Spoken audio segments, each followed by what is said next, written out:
পরিকাঠামো উন্নয়নে জোর দিয়েছে কলকাতা বিমানবন্দর। বিমান পরিষেবাকে আরও স্বাচ্ছন্দ্যময় করতে করা হচ্ছে টার্মিনালের সম্প্রসারণ। একই সঙ্গে সোমবার যাত্রী সুবিধা দিবস উপলক্ষে কলকাতা বিমানবন্দরের স্বাস্থ্য শিবির থেকে অঙ্কন প্রতিযোগিতার আয়োজন করা হয়। সময়ের সঙ্গে পাল্লা দিয়ে বেড়েছে বিমানপথে যাত্রী পরিবহন। দেশের অন্যতম গুরুত্বপূর্ণ বিমানবন্দর কলকাতার নেতাজি সুভাষচন্দ্র বসু আন্তর্জাতিক বিমানবন্দর।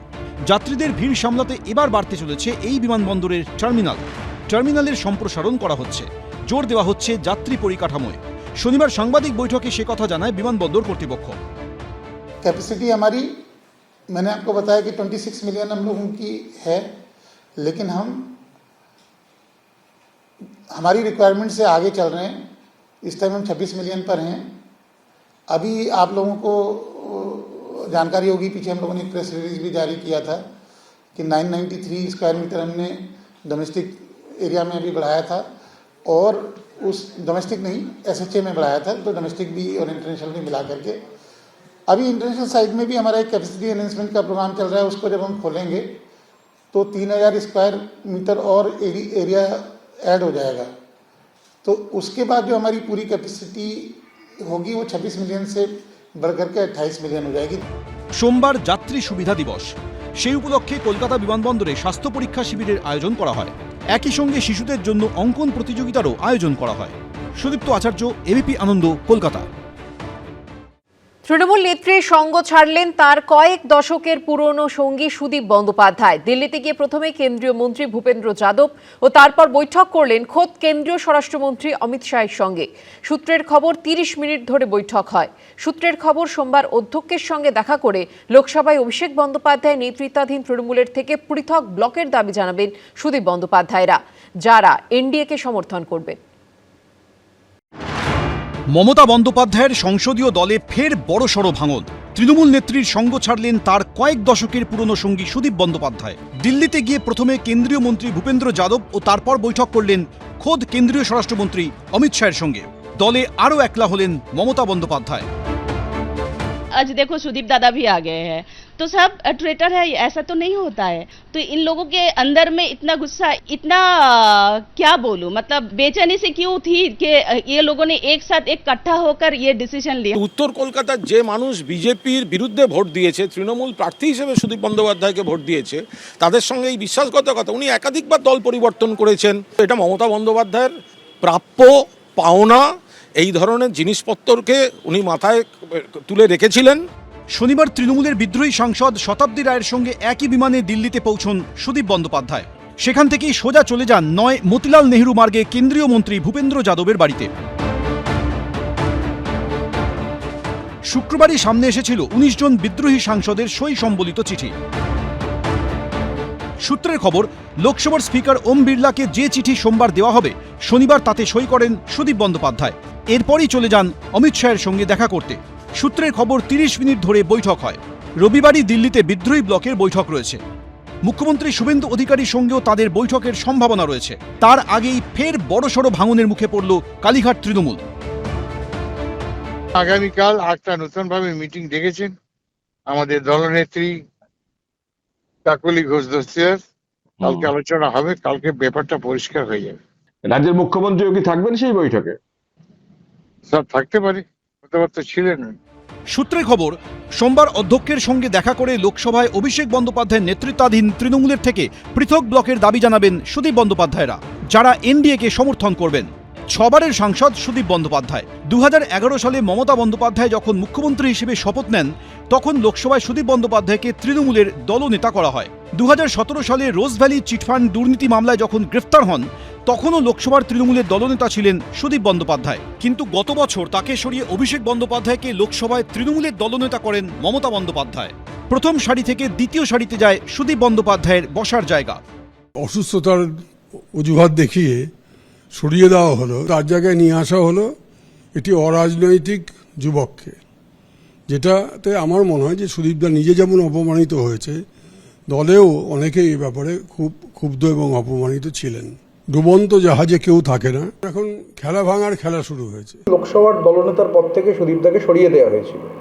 যেভাবে সরিয়ে দেওয়া হয়েছিল কোনো আলাপ আলোচনা নেই, একটা ওপর থেকে চাপিয়ে দেওয়া। স্বাভাবিকভাবে এগুলো আমরা দেখেছি। কালীঘাট তৃণমূলের লোকসভার টিমে রইলেন আর মাত্র 8 জন। বিজেন্দ্র সিংহ, কৃষ্ণেন্দু অধিকারী, শিবাশিস মৌলিক, এবিপি আনন্দ। যত দিন যাচ্ছে ততই লম্বা হচ্ছে তৃণমূলের বিদ্রোহীদের তালিকা। শনিবার বিদ্রোহী ব্লকে নাম লিখিয়েছেন সাংসদ সুদীপ বন্দ্যোপাধ্যায়ও। এই আবহেই আজ মুখ্যমন্ত্রী শুভেন্দু অধিকারীর উপস্থিতিতে বিদ্রোহী তৃণমূল সাংসদদের বৈঠকের সম্ভাবনা রয়েছে। এদিকে দলের শীর্ষ নেতৃত্বকে কাঠগড়ায় দাঁড় করিয়েছেন একাধিক বিক্ষুব্ধ সাংসদেরা। লোকসভায় আরও চওড়া হলো তৃণমূলের ফাটল। শনিবার বিদ্রোহী ব্লকে নাম লেখালেন মমতা বন্দ্যোপাধ্যায়ের আরেক আস্থাভাজন সাংসদ সুদীপ বন্দ্যোপাধ্যায়ও।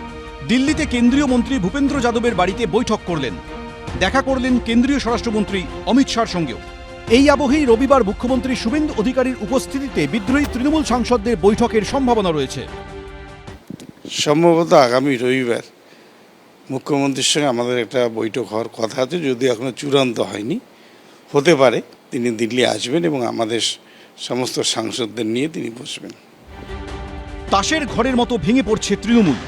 রাজনৈতিকভাবে নিঃস্ব হয়েছেন মমতা বন্দ্যোপাধ্যায়।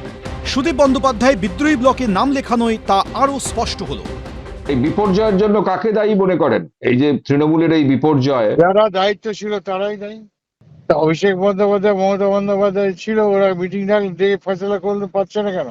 এটা ওদেরই দায়িত্ব, ওরাই তো চালাতো, অন্য কেউ তো দেখতো না, অন্য কেউ গুরুত্ব পেত না, অন্য কারো খবরও নিত না।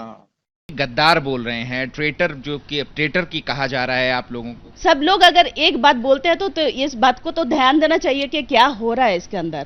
तो इन लोगों के अंदर में इतना गुस्सा, इतना मतलब इतना क्या बोलूं, मतलब बेचैनी से क्यों थी कि ये लोगों ने एक साथ इकट्ठा होकर ये डिसीजन लिया। हम लोगों को मतलब जो वॉइस है वो वॉइस रेज नहीं कर सकते थे।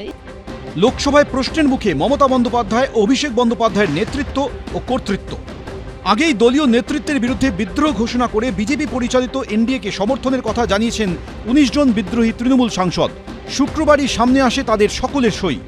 সেখানে যেসব তৃণমূল সাংসদের সই রয়েছে তারা হলেন কাকলি ঘোষ দস্তিদার, শতাব্দী রায়, দেব, জুন মালিয়া, পার্থ ভৌমিক, বাপি হালদার, শর্মিলা সরকার, প্রসূন বন্দ্যোপাধ্যায়, জগদীশ বর্মা বাসুনিয়া, অসিত মাল, অরূপ চক্রবর্তী, খলিলুর রহমান এবং আবু তাহের খান। একটা বিষয় পরিষ্কার, যে ধরনের অনৈতিকতা এবং যে ধরনের ধরুন থ্রেট কালচার যাকে বলে, এবং যে ধরনের গণতন্ত্রের অভাব দলের মধ্যে সবার বোধ হচ্ছিল, তাতে করে সকলে একটু নিঃশ্বাস ফেলে স্বাধীনভাবে বাঁচার চেষ্টা করছে। অভিষেকের এই আপাত্ত স্নেহে তিনি দলটাকে এই জায়গায় আজকে শেষ করে দেওয়ার জায়গায় নিয়ে গেছেন। আমাদের সঙ্গে 20 জন সাংসদ আছেন এবং আমরাই আগামী দিনে তৃণমূল কংগ্রেসের আসল লবি হিসাবে লোকসভায় আমরা মান্যতা পাব। প্রকাশ্যে আসা বিদ্রোহী সাংসদদের তালিকায় আরও যাদের নাম রয়েছে তারা হলেন কালীপদ সোরেন, মালা রায়, সায়নী ঘোষ, রচনা বন্দ্যোপাধ্যায়, ইউসুফ পাঠান এবং মিতালি বাগ। যে পদ্ধতিতে আজকে দল পরিচালনা করছিলেন আইপ্যাক নামক সংস্থাকে দিয়ে, তার বিরুদ্ধে আমাদের নিশ্চয়ই কিছু ক্ষোভ ছিল আলাদা করে, এবং আমরা চাইছিলাম অভিষেককে বাদ দিয়ে অন্ততপক্ষে একটা নতুন করে ভাবা হোক, কিন্তু দিদি সেটাই অনড়, দিদি সেটা মানতেই চাইছেন না। শনিবার তৃণমূলের এই লোকসভার বিদ্রোহী সাংসদদের ব্লকে ভিড়লেন সুদীপ বন্দ্যোপাধ্যায়ও। 19 থেকে সংখ্যাটা বেড়ে হল 20। কৃষ্ণেন্দু অধিকারী, এবিপি আনন্দ। স্বাস্থ্য ভবনে কলকাতার সমস্ত বেসরকারি হাসপাতাল কর্তৃপক্ষের সঙ্গে বৈঠক করলেন স্বাস্থ্যমন্ত্রী শারদত্ত মুখোপাধ্যায়। সূত্রের খবর, যেখানে সরকারি হাসপাতাল থেকে রেফার হয়ে আসা রোগীদের জন্য বেড সংরক্ষণের কথা বলা হয়েছে। লক্ষ্য স্বাস্থ্যের হাল ফেরানো, রোগীদের হয়রানি কমানো। এই লক্ষ্যে শনিবার স্বাস্থ্য ভবনে কলকাতার সমস্ত বেসরকারি হাসপাতাল কর্তৃপক্ষের সঙ্গে বৈঠক করলেন স্বাস্থ্যমন্ত্রী শারদত্ত মুখোপাধ্যায়। সূত্রের খবর, যেখানে বেসরকারি হাসপাতালগুলিকেও সরকারি হাসপাতাল থেকে রেফার হয়ে আসা রোগীদের জন্য বেড সংরক্ষণ করতে বলা হয়েছে। স্বাস্থ্য দপ্তরের তরফে স্বাস্থ্যমন্ত্রী এবং স্বাস্থ্য প্রতিমন্ত্রী বৈঠক করলেন কলকাতার বাইরে যে সমস্ত বেসরকারি হাসপাতাল আছে তাদের কর্তৃপক্ষের সঙ্গে। সেখানেও একই প্রস্তাব রাখা হয় এবং একই সঙ্গে এটাও বলা হয় যে সেই সমস্ত হাসপাতালের সঙ্গে রাজ্য সরকারের হাসপাতালগুলো অ্যাম্বুলেন্সের একটি নেটওয়ার্ক করতে চাইছেন, যাতে রোগীদের রেফার করার সময় হয়রানি না হয়। আগামী সপ্তাহে সোমবার বিভিন্ন জেলার যে বেসরকারি মেডিকেল কলেজ আছে তাদের সঙ্গেও বৈঠক হবে এই 10% থেকে 20% গরিব রোগীদের জন্য, যাদের সরকারি হাসপাতালে ভর্তি করা যাচ্ছে না, তাদের সেই বেড সংরক্ষিত রাখার জন্য। প্রায় 150 থেকে 200টা আরোগ্য মন্দির, আয়ুষ্মান আরোগ্য মন্দির তৈরি হবে। সেটা হচ্ছে লাস্ট মাইল রিচ, বাড়ির দোরগোড়ায় স্বাস্থ্য পরিষেবা পৌঁছে দেওয়ার যে প্রচেষ্টা সেটা নেওয়া হচ্ছে। তারপরের স্তরটা আসবে, সেটা হচ্ছে ব্লক প্রাইমারি হেলথ সেন্টার। সেগুলো 70% কোনো শয্যা নেই, শয্যাহীন অবস্থায়।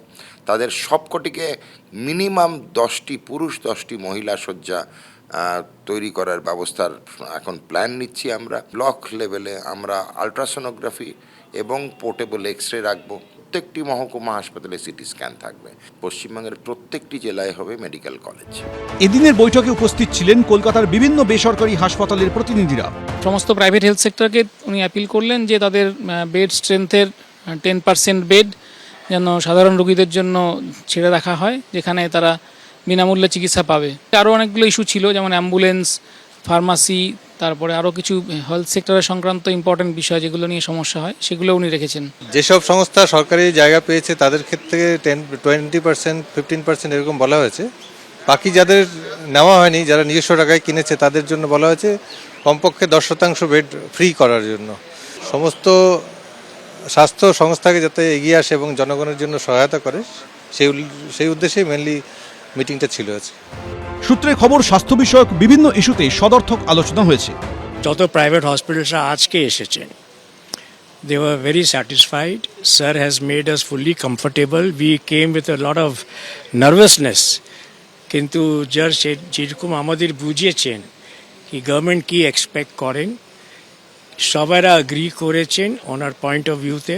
ওরা চান কি we work with the government hand in hand. ওরা রিকোয়েস্ট করেছেন, তিনি রিকোয়েস্ট করেছেন ফর ফ্রি বেডস, উইচ আমরা সবাইরা উইলিংলি অ্যাকসেপ্ট করেছি, কেউ না করেনি। অ্যান্ড এটা খুবই ভালো ইনিশিয়েটিভ। সূত্রের খবর, সোমবার বেসরকারি মেডিকেল কলেজগুলির সঙ্গে বৈঠকে বসবেন স্বাস্থ্যমন্ত্রী শরদ্দত্ত মুখোপাধ্যায়। ঝিলম করঞ্জাই, এবিপি আনন্দ, কলকাতা। কলকাতা বন্দরে চাপ কমাতে এবং বন্দর বাণিজ্যের গতি বাড়াতে বিশেষ ভাবনা রাজ্য সরকারের। বন্দর থেকে হাওড়ার আলমপুর পর্যন্ত তৈরি হতে চলেছে রিভার টানেল, যা হবে ভারতে প্রথম। গঙ্গার 38 মিটার নিচে থাকা জোড়া টিউব টানেলের দৈর্ঘ্য হবে 8.5 কিলোমিটার। গঙ্গার নিচ দিয়ে ছুটছে মেট্রো। মেট্রোর পর এবার ছুটবে পণ্যবাহী গাড়ি। ভারতে প্রথম টানেল রোড তৈরি হতে চলেছে হুগলি নদীর নিচ দিয়ে। হুগলি নদীর তলা দিয়ে ছুটবে গাড়ি কলকাতা বন্দর থেকে সরাসরি ন্যাশনাল হাইওয়ে আলমপুর পর্যন্ত। বন্দরের চাপ কমাতে এবং বাণিজ্যের গতি বাড়াতে বড় উদ্যোগ রাজ্য সরকারের। আন্ডার রিভার টানেল এই প্রকল্প বাস্তবায়িত হলে পণ্যবাহী ট্রাককে রাত পর্যন্ত আর অপেক্ষা করতে হবে না, দিনের বেলাও ছুটবে গাড়ি। কলকাতার শ্যামাপ্রসাদ মুখার্জি বন্দরের চাপ কমাতে এবং বন্দর বাণিজ্যের গতি বাড়াতে বিশেষ প্রকল্প হাতে নিয়েছে সরকার। কলকাতা বন্দরের সঙ্গে 16 নম্বর জাতীয় সড়ককে সরাসরি যুক্ত করার প্রকল্প হাতে নেওয়া হয়েছে। প্রকল্প অনুযায়ী কলকাতা বন্দর থেকে হাওড়ার আলমপুর পর্যন্ত হুগলি নদীর নিচ দিয়ে তৈরি হবে টানেল। মোট পথের দৈর্ঘ্য হবে 15.7 কিলোমিটার, যার মধ্যে গঙ্গার নিচে থাকা জোড়া টিউব টানেলের দৈর্ঘ্য হবে 8.5 কিলোমিটার। প্রশাসনের আশা, এই টানেল তৈরি হলে ট্রাফিক জ্যাম কমার পাশাপাশি বাড়বে কলকাতা বন্দরের গুরুত্ব, বাড়বে শিল্প বিনিয়োগের সম্ভাবনা। আন্ডারগ্রাউন্ড টানেল অ্যাক্রস হুগলি, এটা মূলত এনএইচ এর কাজ, কিন্তু কলকাতা পোর্ট ট্রাস্ট বা শিপিং ডিপার্টমেন্ট এনওসি দিতে রাজি হয়েছে। আমাদের 44টা জেটির নতুন জেটি তৈরি হবে। কলকাতা বন্দরের দিকে থাকবে টানেলে ঢোকা বেরোনোর 2টি র্যাম্প। ঢোকা ও বেরোনোর একটি র্যাম্প শুরু হবে এনএসডি 8 নম্বর গেট এবং গার্ডেন রিচ শিপ বিল্ডার্সের কাছ থেকে। দ্বিতীয় র্যাম্পে ঢোকা ও বেরোনোর রাস্তা শুরু হবে তারাতলা রোডের জিঞ্জিরা বাজার জংশন থেকে। এই অংশে এসে মিশেছে Taratala road, Budge Budge road, Hyde road এবং উপেন ব্যানার্জি রোড। এখান থেকেই ধরা যাবে মেন টানেল।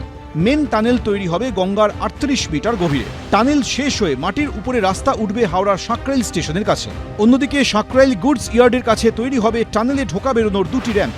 একটি র্যাম্প যুক্ত হবে 16 নম্বর জাতীয় সড়কের সঙ্গে, আরেকটি র্যাম্প যুক্ত হবে কলকাতার সঙ্গে। যখন আমাদের টানেল সিস্টেমটা শুরু হয় তখন একটা গ্রাউন্ড লেভেল থেকে কোথাও থেকে শুরু হয়ে আস্তে আস্তে ডেপথ বেড়ে যখন নদীর মাঝখানে যায় তখন সেই ডেপথটা আস্তে আস্তে বাড়ে, যে ম্যাক্সিমাম অংশটুকু সেই কভার করা হয় 8.5 মিটার লেন্থ। তারপর আবার যখন রিভার বেডের লেভেলটা নর্মাল হয়ে যায় তখন সেই ডেপথটা আরেকটু কমে যায়, কমে তারপর আবার সেটা উপরের পোর্শনে যখন উঠে তখন আস্তে আস্তে সেই ডেপথটা কমে যায়। চাইনাতে আছে আন্ডার ইয়েলো রিভার টানেল যেটা আমরা বলি, সেটার লেন্থে আমাদের 5.7 মিটার এবং সেটা 6 লেন এবং সেটা কিন্তু ওয়ার্ল্ডের লংগেস্ট। তারপরে সেকেন্ড আমরা জানি যে আমাদের বাংলাদেশে চট্টগ্রামে আমাদের আছে, তারপরে সিডনির ওপেরা হারভেরা টানেল, সেটাও আমাদের 2.3 কিলোমিটার। তো আমাদের দেশের ক্ষেত্রে এটাও নতুন, একেবারেই নতুন। বর্তমানে কলকাতা থেকে হাওড়ার যোগাযোগের মাধ্যম বলতে হাওড়া ব্রিজ এবং দ্বিতীয় হুগলি সেতু, এছাড়া বালিতে রয়েছে 2টি সেতু, কিন্তু প্রতিদিন এই সব জায়গায় যানজট লেগেই থাকে। নতুন রাস্তা তৈরি হলে যাতায়াত করবে প্রচুর পণ্যবাহী গাড়ি। সেই সব গাড়ি পার্ক করার জন্য হাওড়ার টোল প্লাজার কাছে তৈরি হবে 2টি বিশাল পার্কিং লট, যেখানে রাখা যাবে অন্তত 10,000 গাড়ি। টোল প্লাজার পর শুরু হবে সংযোগকারী রাস্তা, যা আলমপুরে গিয়ে মিশবে 16 নম্বর জাতীয় সড়কে। কলকাতা বন্দর ও জাতীয় সড়ক কর্তৃপক্ষের উদ্যোগে হবে এই নির্মাণ কাজ। প্রকল্পের জন্য খরচ হবে মোট 11,000 কোটি টাকা। এই প্রকল্প শুধুমাত্র আন্ডার রিভার টানেল নয়, কলকাতা বন্দরের ভবিষ্যৎ সম্প্রসারণের রূপরেখা। নদীর তলা দিয়ে জাতীয় সড়কের সাথে সংযোগ, কম সময়ে পণ্য পরিবহন, শিল্প বিনিয়োগের নতুন সম্ভাবনা, সব মিলিয়ে এই প্রকল্প বাস্তবায়িত হলে অবশ্যই বদলে যাবে পূর্ব ভারতের বাণিজ্যিক মানচিত্র। ক্যামেরায় দীপ্ত চক্রবর্তীর সঙ্গে রুমা পাল, এবিপি আনন্দ, কলকাতা। এবিপি আনন্দ, এগিয়ে থাকে, এগিয়ে রাখে।